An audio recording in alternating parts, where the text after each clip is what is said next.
Bitcoin ETFs may track gold's 22-year adoption path.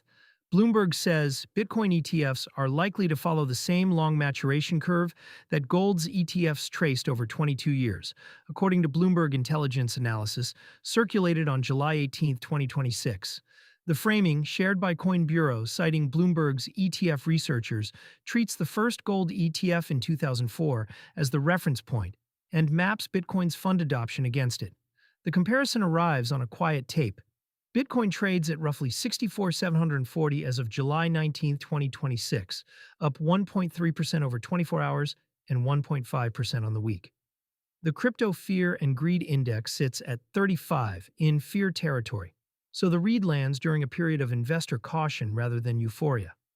The gold template Gold's exchange-traded history started with State Street's launch in November 2004. That product took years to build a meaningful asset base, and gold ETFs as a category kept accumulating through cycles for more than 2 decades.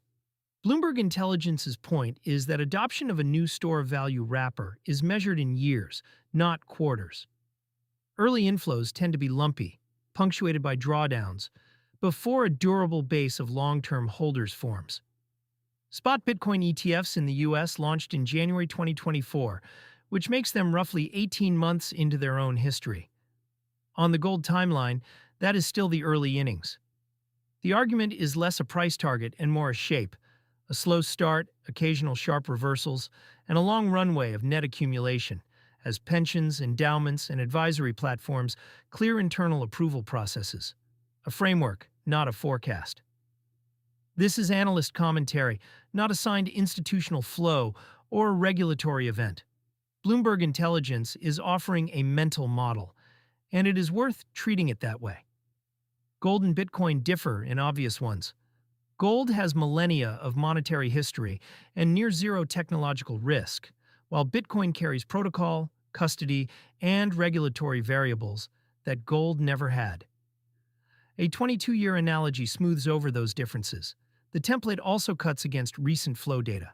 BlackRock's digital asset products fell 39% to $48.8 billion over the past year, a reminder that the adoption curve is not a straight line up. Institutional appetite expands and contracts with price, and the gold comparison implicitly asks investors to look past those swings toward a multi-year trend. On the other side, derivatives markets show institutions are still leaning in.